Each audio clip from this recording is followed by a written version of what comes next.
Hello everyone, welcome to the golden race career point. आइए आज की क्लास में सामान्य ज्ञान का प्रैक्टिस सेट नंबर 15 सॉल्व करते हैं। ठीक है, तो इस प्रैक्टिस सेट में भी पूरे 38 क्वेश्चंस को सम्मिलित किया गया है और ये प्रश्न उत्तर प्रदेश पुलिस कांस्टेबल भर्ती परीक्षा के सिलेबस के अकॉर्डिंग है। तो चलिए शुरू करते हैं। पहला प्रश्न आपके सामने पूछा गया है, पहाड़ों पर चढ़ते समय वायु दबाव, ठीक है। अब इसके बारे में ऑप्शंस दिए गए हैं, बढ़ता है या घटता है या अपरिवर्तित रहता है या फिर इनमें से कोई नहीं। देखिए इसके बारे में थोड़ा सा जान लेते हैं। देखिए पृथ्वी तल पर गुरुत्वाकर्षण का मान अधिकतम होता है ना। पृथ्वी तल पर गुरुत्वाकर्षण का मान अधिकतम होता है। पृथ्वी तल से ऊपर या नीचे जाने पर इसका मान कम होता जाता है। अतः जितनी ऊंचाई पर जाएंगे वायु दबाव उतना ही कम होगा। तो इसमें ऑप्शन नंबर कौन सा हो जाएगा? बी सही हो जाएगा। ठीक है, वायु दबाव घटता है। चलिए क्वेश्चन नंबर 2 देखते हैं। पूछा गया है इसमें, वाष्पीकरण के फलस्वरूप खाली जगह यहाँ पर होता है, क्या होता है? वाष्पीकरण के फलस्वरूप क्या होता है? ऑप्शन से तापमान और दाब में यादृच्छिक वृद्धि, शीतलन होता है, तापमान में वृद्धि होती है या फिर तापन होता है। देखिए वाष्पीकरण की प्रक्रिया जो है इसके फलस्वरूप शीतलन होगा। ठीक है, ऑप्शन यहाँ पर बी सही हो जाएगा। क्या होता है इस प्रक्रिया में? जो ऊष्मा या ऊर्जा की आवश्यकता होती है, ठीक है, किसमें? वाष्पीकरण के लिए। अच्छा, तरल से गैस में परिवर्तित होने पर अणुओं द्वारा ऊर्जा का अवशोषण कर लिया जाता है ना भाई। देखिए तरल, जैसे कि मान लीजिए वाष्पीकरण का मतलब क्या है? वाष्पीकरण का मतलब है कि जल के अणु जो है वो वाष्प के रूप में बदल जाएंगे।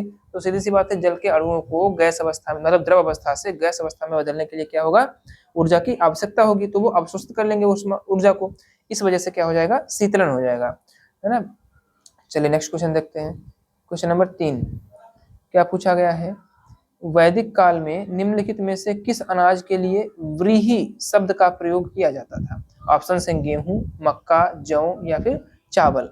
ठीक है, तो इसके लिए सही जवाब हो जाएगा ऑप्शन नंबर डी। वैदिक काल में धान के लिए व्रीहि शब्द का प्रयोग किया जाता था। ठीक है, चावल या फिर धान भी लिखा मिल सकता है। ठीक है, तो धान या चावल के लिए व्रीहि शब्द का प्रयोग किया जाता था और इसलिए यहाँ पर ऑप्शन नंबर डी आपका बिल्कुल सही जवाब हो जाएगा। और इसका वर्णन कहाँ पर मिलता है? यजुर्वेद में मिलता है अनाजों का वर्णन। चलिए नेक्स्ट क्वेश्चन देखते हैं। क्वेश्चन नंबर 4 में क्या पूछा गया है? जैन धर्म के 23वें तीर्थंकर कौन थे? ऑप्शन है ऋषभदेव, महावीर स्वामी, पार्श्वनाथ या फिर मल्लीनाथ। तो इसमें जो आपका सही आंसर हो जाएगा वो ऑप्शन नंबर सी हो जाएगा। जैन धर्म के 23वें तीर्थंकर पार्श्वनाथ थे। ठीक है, और ये काशी नरेश अश्वसेन के पुत्र थे। ठीक है, किसके पुत्र थे? काशी के नरेश राजा अश्वसेन के पुत्र थे। इनकी माता का नाम वामा था। इनका समय महावीर स्वामी से 250 वर्ष पहले का माना जाता है। ठीक है, चलिए नेक्स्ट क्वेश्चन देखते हैं। Question number 5। क्वेश्चन नंबर 5 में पूछा गया है, एक मिनट। हाँ, क्वेश्चन नंबर 5 में पूछा गया है, दूसरे चंद्रगुप्त के कार्यकाल में। अब यहाँ पर दूसरे चंद्रगुप्त का मतलब क्या है? चंद्रगुप्त द्वितीय से है। ठीक है, तो चंद्रगुप्त द्वितीय के कार्यकाल में निम्न में से किसने भारत का दौरा किया? ऑप्शन है फाहियान, वेनसांग, अश्वघोष या फिर वसुमित्र। तो सही आंसर हो जाएगा ऑप्शन नंबर ए। चंद्रगुप्त द्वितीय के टाइम पर फाहियान, जो कि एक चीनी यात्री था और बौद्ध धर्म का अनुयायी था, इसने भारत की यात्रा की थी, भारत का दौरा किया था। ठीक है, चलिए नेक्स्ट क्वेश्चन देखते हैं। क्वेश्चन नंबर 6 में क्या पूछा गया है? CaSO4.2H2O का रासायनिक, अच्छा किसका रासायनिक सूत्र है? ऑप्शन है एप्सम का, जिप्सम का, गंधक का या फिर क्वार्ट्ज पत्थर का। तो इसका सही आंसर हो जाएगा ऑप्शन नंबर बी। जिप्सम का सूत्र होता है CaSO4.2H2O। ठीक है, अच्छा अब देखिए जिप्सम जो है एक परतदार खनिज है। इसे एक और नाम से जानते हैं, सेलेनाइट। याद रखेंगे यहाँ पर एक और नाम क्या है? सेलेनाइट। ठीक, ये भी जिप्सम का नाम है दूसरा। चलिए नेक्स्ट क्वेश्चन। क्वेश्चन नंबर 7 में क्या पूछा गया है? उच्च शुद्धता का जर्मेनियम, खाली जगह, द्वारा प्राप्त किया जाता है। उच्च शुद्धता का जर्मेनियम किसके द्वारा प्राप्त किया जाता है? ऑप्शन है वाष्प चरण परिशोधन, क्षेत्र परिशोधन, द्रवीकरण, इलेक्ट्रोलाइट परिशोधन। इसका सही आंसर हो जाएगा ऑप्शन नंबर बी, क्षेत्र परिशोधन। देखिए उच्च शुद्धता का जर्मेनियम जो है वो क्षेत्र परिशोधन द्वारा प्राप्त किया जाता है। यह तत्व तो अल्प मात्रा में पृथ्वी पर पाया जाता है। जर्मेनियम जो है बहुत ही कम मात्रा में पृथ्वी पर पाया जाता है और साधारणतः अगर देखा जाए तो यह जस्ते के खनिजों से प्राप्त होता है। नेक्स्ट क्वेश्चन देखते हैं। क्वेश्चन नंबर 8, इसमें पूछा गया है, प्राकृतिक स्थलीय पारिस्थितिकीय तंत्र का उदाहरण निम्नलिखित में से कौन सा है? क्या पूछा है? प्राकृतिक स्थलीय पारिस्थितिकीय तंत्र का उदाहरण। ऑप्शन है जल जीवशाला, झील, घास स्थल या फिर महासागर। तो इसका सही आंसर क्या हो जाएगा? घास स्थल हो जाएगा। देखिए यहाँ पर क्या है, प्राकृतिक और स्थलीय हो, तो घास स्थलीय है यहाँ पर सही आंसर। ठीक है, बाकी झील और महासागर तो जल से संबंधित हो गए, ये भी यहाँ पर भी जल से, तो स्थल का यहाँ पर कौन सा हो जाएगा, घास स्थल, पारितंत्र। चलिए नेक्स्ट क्वेश्चन देखते हैं।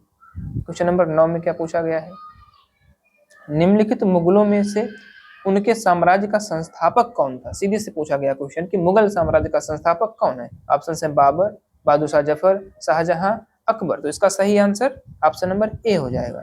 ठीक है, बाबर ने भारत में जो दिल्ली सल्तनत में अंतिम शासक था कौन, लोधी वंश का इब्राहिम लोधी। ठीक है, इब्राहिम लोधी, इसको हराया था किस युद्ध में, पानीपत के युद्ध में। तो पानीपत के युद्ध में हराने के बाद में बाबर ने भारत में मुगल साम्राज्य की स्थापना की थी। चलिए नेक्स्ट क्वेश्चन देखते हैं। क्वेश्चन नंबर 10 पूछा गया है, भारत में साइमन कमीशन किस वर्ष आया था। ठीक है, साइमन कमीशन, तो इसमें ऑप्शन है 1929, 1931, 28 या फिर 30। तो सही जवाब ऑप्शन नंबर सी हो जाएगा। ठीक है, साइमन कमीशन का गठन जो था वो 8 नवंबर 1927 को किया गया था। साइमन कमीशन का गठन की बात की जाए तो। ठीक है, अच्छा अब इसमें क्या था, 7 ब्रिटिश सांसदों का समूह था और इसका मुख्य उद्देश्य क्या था, मॉन्टेग्यू चेम्सफोर्ड सुधारों की जांच करना था। अब देखिए यहाँ पर दिक्कत ये थी कि साइमन कमीशन में जितने भी सदस्य थे सब ब्रिटिश थे। ठीक है, अच्छा यह 3 फरवरी 1928 को भारत आया था। अब यही दिक्कत हो गई थी कि कमीशन के सभी सदस्य अंग्रेज होने के कारण भारतीय आंदोलनकारियों ने इसका सख्त विरोध किया था, साइमन कमीशन का। ठीक है, चलिए नेक्स्ट क्वेश्चन देखते हैं।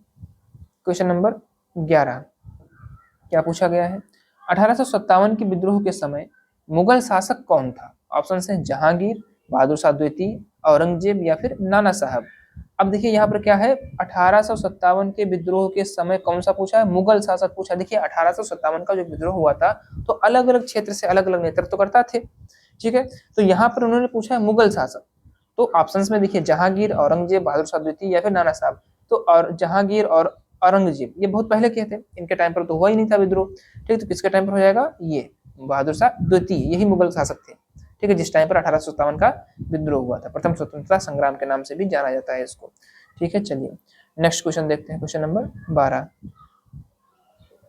पूछा गया है, चरकुला नृत्य खाली जगह संबंधित है। चरकुला नृत्य किससे संबंधित है, गुजरात से, मध्य प्रदेश से, उत्तर प्रदेश से या फिर बिहार से। बहुत ही अच्छा क्वेश्चन है, सिंपल जवाब इसका क्या है, ऑप्शन नंबर सी उत्तर प्रदेश। चरकुला जो है वो उत्तर प्रदेश से संबंधित है। अब देखिए ये नृत्य क्या होता है चरकुला में, चरकुला जो है ये ब्रज क्षेत्रवासियों द्वारा किया जाता है ना, ब्रजमंडल जो भी है, ठीक है, ब्रज के क्षेत्र से जो भी लोग हैं उनके द्वारा किया जाता है। और इस नृत्य में इसे घड़ा नृत्य भी कहते हैं। ठीक है, इसमें क्या होता है, बैलगाड़ी अथवा रथ के पहिए पर अनेक घड़े रखे जाते हैं, फिर उसे सिर पर रखकर नृत्य किया जाता है, इसी को चरकुला नृत्य बोलते हैं। चलिए नेक्स्ट क्वेश्चन देखते हैं। क्वेश्चन नंबर 13 में क्या पूछा गया है, शरीर के किस भाग में त्रिज्य अस्थि स्थित है। देखिए क्वेश्चन बहुत सिंपल है, लेकिन अगर आप लैंग्वेज समझ पाएंगे तो आंसर बता सकते हैं। देखिए यहाँ पर क्या है, त्रिज्य अस्थि स्थित है। ठीक है, ऑप्शन है कलाई, जबड़ा, जांघ या फिर पैर। अब देखिए यहाँ पर त्रिज्य अस्थि को अगर हम अंग्रेजी में समझेंगे, त्रिज्या की इंग्लिश क्या होती है, रेडियस होती है ना, रेडियस। और आप लोगों को पता होगा रेडियस अल्ना जो अस्थि है वो कहाँ पाई जाती है, कलाई में पाई जाती है, हाथ में पाई जाती है। तो ऑप्शन नंबर ए सही हो जाएगा यहाँ पर। चलिए नेक्स्ट क्वेश्चन देखते हैं। क्वेश्चन नंबर 14 पूछा गया है, रोजेशिया एक आम बीमारी है जो मानव शरीर के किस भाग को प्रभावित करता है। ठीक है, रोजेशिया रोग जो है मानव शरीर के किस भाग को प्रभावित कर रहा है। ऑप्शन है नस, ऊतक, त्वचा या फिर हड्डी। सही जवाब हो जाएगा ऑप्शन नंबर सी। देखिए रोजेशिया जो है ये एक मुहासे कह सकते हैं इसको, मुहासों का बिगड़ा रूप है जो मिडिल एज के ज्यादातर जो फेयर स्किन वाले लोग होते हैं उनको ज्यादा होता है। ठीक है, रोजेशिया। चलिए नेक्स्ट क्वेश्चन देखते हैं। क्वेश्चन नंबर 15 में क्या पूछा गया है, हमारे राष्ट्रीय गीत का अनुवाद किसने किया। ऑप्शन है रविन्द्रनाथ टैगोर, बंकिम चंद्र चटर्जी, श्री अरविंदो या फिर महात्मा गांधी जी। इसका सही जवाब हो जाएगा अरविंदो जी ने। हमारा राष्ट्रीय गीत कौन सा है, वंदे मातरम। और वंदे मातरम बंगाली भाषा में लिखा गया था। ठीक है, बाद में इसका अनुवाद किया था श्री अरविंदो ने। ठीक है, चलिए नेक्स्ट क्वेश्चन देखते हैं। Question number 16। अच्छा जो ये क्या नाम राष्ट्रगीत है लिखा किसने है, बंकिम चंद्र चटर्जी जी ने लिखा है। ठीक है, अगर लिखने के पूछा जाए तो किसने लिखा है, बंकिम चंद्र चटर्जी ने रचना की है इसकी, और अनुवाद किसने किया है, अरविंदो ने किया है। चलिए आप देखते हैं नेक्स्ट क्वेश्चन। नंबर 16 में क्या पूछा गया है, योजना आयोग के अंतिम उपाध्यक्ष कौन थे? ठीक है, योजना आयोग के अंतिम उपाध्यक्ष कौन थे? ऑप्शन है मोंटेक सिंह अहलूवालिया, केशी पंत, मोहन धारिया या फिर जसवंत सिंह। इसका ऑप्शन नंबर ए सही जवाब हो जाएगा, मोंटेक सिंह अहलूवालिया। ठीक है, अब देखिए गठन की बात की जाए तो योजना आयोग का गठन कब हुआ था? 15 मार्च 1950 को योजना आयोग का गठन हुआ था। ठीक है, अच्छा, यह एक गैर संवैधानिक सलाहकारी या फिर परामर्शकारी निकाय है और इसका अध्यक्ष कौन होता है? तत्कालीन प्रधानमंत्री होता है, जो भी उस टाइम प्रधानमंत्री हो वही योजना आयोग का भी अध्यक्ष माना जाता है। लेकिन अब योजना आयोग जो है, ये जो नाम है योजना आयोग, इसका नाम क्या कर दिया गया है? नीति आयोग। ठीक है, प्रधानमंत्री नरेंद्र मोदी जी ने इसका नाम क्या कर दिया? नीति आयोग। ठीक है, चलिए नेक्स्ट क्वेश्चन देखते हैं। क्वेश्चन नंबर 17 पूछा गया है, वनस्पति कृषि जो खेती का एक प्रारंभिक रूप है, पहली बार खाली जगह में प्रयोग में लाया गया था।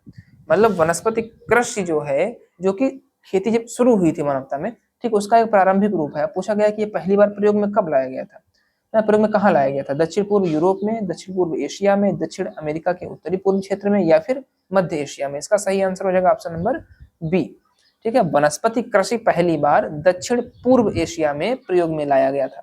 यह खेती का कैसा रूप है? प्रारंभिक रूप है। चलिए नेक्स्ट क्वेश्चन देखते हैं। क्वेश्चन नंबर 18 में क्या पूछा है, तूर दाल को अन्य किस नाम से जाना जाता है? मतलब यहाँ पर तूर जो है किस दाल का नाम है? तो ऑप्शन नंबर ए बिल्कुल सही जवाब, अरहर को तूर दाल के नाम से भी जानते हैं। नेक्स्ट क्वेश्चन देखते हैं। क्वेश्चन नंबर 19 में क्या पूछा है, वाणिज्य के किस क्षेत्र से बुल तथा बियर जुड़े हैं? बुल का मतलब बैल हो गया और बियर का मतलब भालू हो गया। ठीक है, वाणिज्य के किस क्षेत्र से जुड़े हुए हैं? कॉमर्स के किस क्षेत्र से जुड़े हुए हैं? ऑप्शन है विदेशी व्यापार, आंतरिक व्यापार, शेयर बाजार या फिर बैंकिंग। तो सही आंसर हो जाएगा ऑप्शन नंबर सी, वाणिज्य के शेयर बाजार के क्षेत्र से जो है वो बुल और बियर जुड़े हुए हैं एक सिंबल के रूप में। नेक्स्ट क्वेश्चन देखते हैं। क्वेश्चन नंबर 20 क्या है ये, हॉटेनटॉट्स। ठीक है, हॉटेनटॉट्स जाति किस देश के नागरिकों के लिए कहा जाता है? हॉटेनटॉट्स जो है ये किस देश के नागरिकों की एक जाति है। ठीक है, ऑप्शन है अमेरिका, ऑस्ट्रेलिया, भारत, दक्षिण पश्चिम अफ्रीका। तो इसका सही आंसर हो जाएगा ऑप्शन नंबर डी, दक्षिण पश्चिम अफ्रीका के नागरिक जो है उनको हॉटेनटॉट्स कहा जाता है। चलिए नेक्स्ट क्वेश्चन देखते हैं। क्वेश्चन नंबर 21 में क्या पूछा है, निम्नलिखित में से कौन सा पड़ोसी देश एक भूमिबंध देश है? अच्छा, भूमिबंध देश है। ऑप्शन है म्यांमार, चीन, भूटान, पाकिस्तान। देखिए भूमिबंध का मतलब क्या है? मतलब चारों ओर से स्थल से घिरा हुआ हो, जल से ना घिरा हो। ठीक है, तो अब देखिए कौन सा पड़ोसी देश, भारत के पड़ोसी देश यहाँ पर म्यांमार, चीन, भूटान, पाकिस्तान सभी पड़ोसी देश है। पूछा है कि कौन सा देश जो है वो भूमिबंध है, मतलब उसकी सीमा समुद्र से ना लगती हो। तो देखिए यहाँ पर ऑप्शन नंबर आपका कौन सा सही हो जाएगा? सी, भूटान जो है वो उसकी सीमा कहीं से भी समुद्र से नहीं लगती है। म्यांमार की सीमा भी एक तरफ समुद्र से है, चाइना में भी है और पाकिस्तान भी है, गुजरात साइड में। ठीक है, तो भूटान एक ऐसा देश है अपना भारत का पड़ोसी देश जिसकी सीमा जो है वो चारों ओर से स्थल से घिरी हुई, मतलब स्थलीय सीमा है। चलिए नेक्स्ट क्वेश्चन देखते हैं। क्वेश्चन नंबर 22 पूछा गया है, गंगा नदी निम्नलिखित में से किस राज्य से होकर नहीं बहती है? ठीक है, क्वेश्चन समझेंगे, नहीं बहती है पूछा है। ऑप्शन है बिहार, पश्चिम बंगाल, अरुणाचल प्रदेश या फिर उत्तराखंड। तो सही आंसर क्या हो जाएगा? अरुणाचल प्रदेश, क्योंकि गंगा नदी जो है वो उत्तराखंड के गढ़वाल हिमालय पर गंगोत्री से भागीरथी के नाम से निकलती है ना, जहां से उनका उद्गम है गंगोत्री से, वहां से इनको भागीरथी के नाम से जाना जाता है। इसके बाद गंगा उत्तर प्रदेश, बिहार, झारखंड तथा पश्चिम बंगाल से होते हुए बांग्लादेश चली जाती है। ठीक है, यह अरुणाचल प्रदेश से होकर के नहीं बहती, बाकी सभी यहाँ पर जो भी ऑप्शन दिए गए यहाँ से गुजरती है गंगा जी। चलिए नेक्स्ट क्वेश्चन देखते हैं। क्वेश्चन नंबर 23 में क्या पूछा गया है, 3 बीघा विवाद किस देश के साथ है? ठीक है, भारत के किस पड़ोसी देश के साथ में 3 बीघा विवाद है? ऑप्शन है बांग्लादेश, नेपाल, भूटान या फिर पाकिस्तान। तो सही आंसर क्या हो जाएगा? ऑप्शन नंबर ए हो जाएगा। अब देखिए ये है क्या, 3 बीघा गलियारा जो है वो भारत और बांग्लादेश की सीमा पर स्थित है। ठीक है, और यह जो है सितंबर 2011 में, देखो ध्यान रखेंगे इस चीज को, सितंबर 2011 में बांग्लादेश को लीज पर दिया गया था। ठीक है, ताकि बांग्लादेश के दहग्राम अंगरपोटा नामक अंतर्वेशों को सीधे भूभाग द्वारा बांग्लादेश से जोड़ा जा सके। लेकिन बाद में विवाद बन गया, ठीक है, उस पर कब्जे को लेकर के। चलिए नेक्स्ट क्वेश्चन देखते हैं। क्वेश्चन नंबर 24 में क्या पूछा गया है? आर्थिक सहयोग व विकास संगठन OECD का मुख्यालय कहाँ स्थित है? ठीक है, क्वेश्चन ऑप्शन है न्यूयॉर्क, वाशिंगटन डीसी, लंदन या फिर पेरिस। सही जवाब हो जाएगा ऑप्शन नंबर डी, फ्रांस की राजधानी पेरिस। ठीक है, राजधानी के फ्रांस का शहर है पेरिस। ठीक है, आर्थिक सहयोग और विकास संगठन 38 सदस्य देशों की अंतर सरकारी आर्थिक संगठन है। इसका मुख्यालय कहाँ है? फ्रांस के पेरिस शहर में स्थित है। चलिए नेक्स्ट क्वेश्चन देखते हैं। हाँ, क्या पूछा गया है इसमें? राष्ट्रीय शिक्षा दिवस प्रत्येक वर्ष खाली जगह को मनाया जाता है। कब मनाया जाता है राष्ट्रीय शिक्षा दिवस? तो इसका ऑप्शन जो है वो 11 नवंबर, ये ऑप्शन नंबर डी सही हो जाएगा। ठीक है, तो याद रखने वाला क्वेश्चन है, रट लेंगे इसको। राष्ट्रीय शिक्षा दिवस जो है वो प्रत्येक वर्ष 11 नवंबर को मनाया जाता है। और कब से इसकी स्टार्टिंग हो रही है? ये 2008 से मनाया जा रहा है। चलिए अगला क्वेश्चन देखते हैं। क्वेश्चन नंबर 26 में क्या पूछा गया है? रॉबर्ट कैनिगेल की पुस्तक नाम है the man who knew infinity. ये पुस्तक जो है वो किसकी जीवनी है ना? रॉबर्ट कैनिगेल ने एक पुस्तक लिखी, कौन सी? The man who knew infinity. पूछा गया है ये पुस्तक जो है किसकी जीवनी है, बायोग्राफी है? ऑप्शन है होमी भाभा, विक्रम साराभाई, श्रीनिवास रामानुजन, सर सीवी रमन। तो सही जवाब हो जाएगा option number C, Srinivasa Ramanujan, जो कि एक गणितज्ञ थे। ठीक है, भारतीय गणितज्ञ, काफी फेमस हुए थे। चलिए नेक्स्ट क्वेश्चन देखते हैं। क्वेश्चन नंबर 27 पूछा गया है, भारत का मूल रूप संविधान खाली जगह द्वारा हाथ से लिखा गया था। मतलब किसने लिखा है इसको? ऑप्शन है रफी अहमद किदवई, कैलाशनाथ किदवई, प्रेम बिहारी नारायण रायजादा, कन्हैयालाल मणिकलाल मुंशी। तो इसका सही जवाब ऑप्शन नंबर सी हो जाएगा। ठीक है, प्रेम बिहारी नारायण रायजादा ने संविधान की हस्तलिपि तैयार की थी तथा आचार्य नंदलाल बोस के मार्गदर्शन में शांति निकेतन के कलाकारों ने इसे सजाया था, अलंकृत किया था। ठीक है, और जो मूल रूप है संविधान का, यह भारत के संसद भवन के पुस्तकालय में सुरक्षित है। चलिए नेक्स्ट क्वेश्चन देखते हैं। क्वेश्चन नंबर 28 में क्या पूछा गया है? भारत के संविधान में कुल कितने भाग हैं? बहुत सिंपल क्वेश्चन, अच्छा क्वेश्चन है। ऑप्शन है 24, 20, 18 या फिर 22। सबको पता होना चाहिए भारतीय संविधान में कुल 22 भाग हैं। ठीक है, और अनुच्छेद कितने हैं? 395। और अनुसूचियां कितनी हैं? 8। ठीक है, अनुच्छेद हो गई ये, और ये अनुसूचियां हो गई। ठीक है, अच्छा, अब वर्तमान में अनुसूचियां जो है वो 8 से बढ़कर कितनी हो गई? 12 हो गई। चलिए नेक्स्ट क्वेश्चन देखते हैं। क्वेश्चन नंबर 29, भारतीय संविधान का अनुच्छेद 48 भारत सरकार को अधिदेश देता है कि वह, अब यहाँ पर ऑप्शन है, मादक द्रव्यों के सेवन पर रोक लगाए, पर्यावरण की रक्षा और विकास करें, पिछड़े वर्गों के शैक्षिक एवं आर्थिक हितों का संवर्धन करें, या फिर गाय एवं बछड़ों के वध पर रोक लगाए। तो इसका सही ऑप्शन नंबर डी है। ठीक है, भारतीय संविधान का अनुच्छेद 48 जो है यह भारत सरकार को आदेश देता है कि वह गाय और बछड़ों के वध पर रोक लगाने का काम करे। चलिए नेक्स्ट क्वेश्चन देखते हैं। क्वेश्चन नंबर 30, इसमें पूछा गया है, उत्तर प्रदेश का राज्य पक्षी, ठीक है, इंपॉर्टेंट भी है और सिंपल भी क्वेश्चन है। राज्य पक्षी पूछा, राज पक्षी, पन्ना कबूतर, मोनल, सारस क्रेन या फिर रामचिड़ैया। तो सही आंसर क्या हो जाएगा? ऑप्शन नंबर सी, सारस क्रेन जो है वो, इसको कि क्रॉच पक्षी भी बोलते हैं, ये भी ध्यान रखेंगे आप। ठीक है, क्रॉच पक्षी भी बोलते हैं। ये उत्तर प्रदेश का राजकीय पक्षी है और यह कहाँ पाया जाता है? गंगा के मैदानी भागों और भारत के उत्तर पूर्वी भागों में देखा जा सकता है। चलिए नेक्स्ट क्वेश्चन देखते हैं। क्वेश्चन नंबर 31, उत्तर प्रदेश का निम्नलिखित में से कौन सा जिला बुंदेलखंड क्षेत्र का हिस्सा है? चंदौली, औरैया, महोबा या फिर एटा। तो सही आंसर क्या हो जाएगा? ऑप्शन नंबर सी, महोबा जो है वो उत्तर प्रदेश के बुंदेलखंड का हिस्सा है लगभग। ठीक है, चलिए नेक्स्ट क्वेश्चन देखते हैं। क्वेश्चन नंबर 32 में क्या पूछा गया है? उत्तर प्रदेश का क्षेत्रफल देश के कुल क्षेत्रफल का कितने प्रतिशत है?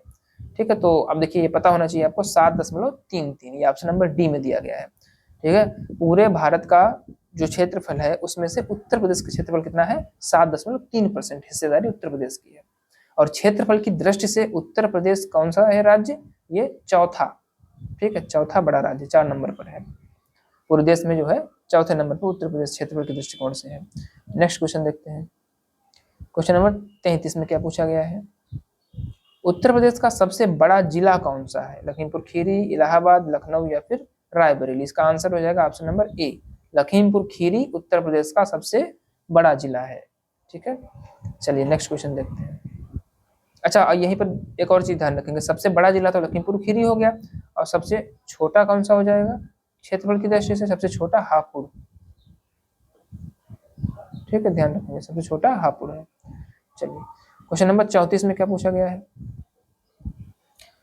उत्तर प्रदेश पुलिस भर्ती एवं प्रोन्नति बोर्ड द्वारा कांस्टेबल सिविल पुलिस की नियुक्ति में शारीरिक क्षमता परीक्षा में पुरुष अभ्यर्थियों को दौड़ने की जरूरत होती है। अच्छा, यहाँ पर पूछा है कि कितने किलोमीटर कितनी देर में दौड़ना होता है, तो अपने नोटिफिकेशन में भी देखा होगा जिन लोगों ने अप्लाई कर रखा है, तो इसका सही जवाब ये 25 मिनट में 4.8 किलोमीटर, ऑप्शन नंबर ए में दे रखा है। ठीक है, 25 मिनट में कितना? 4.8 किलोमीटर दौड़ना है। नेक्स्ट क्वेश्चन देखते हैं 35। चंदेल शासन के दौरान उत्तर प्रदेश का निम्नलिखित में से कौन सा क्षेत्र जेजाक भुक्ति या फिर जयहोटी के नाम से जाना जाता था? ऑप्शन है अवध, बुंदेलखंड, काशी या फिर दोआब क्षेत्र। इसका सही आंसर हो जाएगा बुंदेलखंड। ठीक है, ये देखिए जयहोटी या फिर जेजाक भुक्ति एक वीर प्रसविनी भूमि, मतलब यहाँ से वीरों का जन्म अधिक हुआ है, रही है। कभी जो है इस पर चंदेल राजाओं का शासन हुआ करता था। ठीक है, बुंदेलखंड क्षेत्र में आती है, अब यह बुंदेलखंड क्षेत्र के नाम से जाना जाता है। पहले इसका क्या नाम था? पहले नाम था जेजाक भुक्ति, ये दे रखा है जेजाक भुक्ति या फिर जयहोटी। ठीक है, नेक्स्ट क्वेश्चन देखते हैं, क्वेश्चन नंबर 36। हाल ही में भारतीय नौसेना में युद्धपोत की कमान संभालने वाली पहली महिला अफसर कौन बनी है? ऑप्शन है जय वर्मा, प्रेरणा देवस्थली, आरती शाह या फिर मेनका मिश्रा। तो सही आंसर क्या हो जाएगा? ऑप्शन नंबर बी, प्रेरणा देवस्थली। ठीक है, देखिए दिसंबर 2023 में भारतीय नौसेना का मतलब नेवी, ठीक है, में युद्धपोत की कमान संभालने वाली पहली महिला प्रेरणा देवस्थली बनी है। चलिए नेक्स्ट क्वेश्चन देखते हैं 37 में क्या पूछा गया है? दिसंबर 2023 में भारतीय सड़क कांग्रेस का आयोजन कहाँ किया गया? लखनऊ में, भोपाल में, गांधीनगर में या फिर जयपुर में? इसका सही आंसर हो जाएगा ऑप्शन नंबर सी, गांधीनगर में। ठीक है, ये भी जो है दिसंबर 2023 की बात है। ठीक है, 2023 में गुजरात के गांधीनगर में 82, ठीक है, 82वीं भारतीय सड़क कांग्रेस का आयोजन किया गया। अब इसका उद्देश्य क्या है? सड़कों के विकास एवं नागरिकों को सड़क सुरक्षा के विषय में जागरूक करना था बस। चलिए नेक्स्ट क्वेश्चन देखते हैं, आज का लास्ट क्वेश्चन है ये, क्वेश्चन नंबर 38 में क्या पूछा गया है? दिसंबर 2023 में जारी गतिशील भूजल संसाधन मूल्यांकन रिपोर्ट 2023 के अनुसार सर्वाधिक भूजल वृद्धि वाला राज्य कौन सा है? ऑप्शन है पंजाब, उत्तर प्रदेश, पश्चिम बंगाल, मध्य प्रदेश। ठीक है, तो इसका आंसर क्या हो जाएगा? ऑप्शन नंबर सी हो जाएगा। देखिए जल शक्ति मंत्रालय द्वारा गतिशील एक रिपोर्ट जारी की गई है, गतिशील भूजल संसाधन मूल्यांकन रिपोर्ट। ठीक है, और इसके अनुसार सर्वाधिक भूजल वृद्धि वाला राज्य कौन बन गया है? पश्चिम बंगाल बन गया है। तो आज के क्लास में हम लोगों ने, आज के वीडियो में 38 क्वेश्चंस को देखा है। ठीक है, अब देखिए किसी भी क्वेश्चन को लेकर कोई डाउट अगर है तो आप कमेंट करके पूछ सकते हैं। और अब परीक्षा की तिथि भी नजदीक आने वाली है, तो तैयारी को थोड़ा सा और बेहतर बनाइए, बने रहिए गोल्डन डेज कैरियर पॉइंट के साथ में। Thank you very much.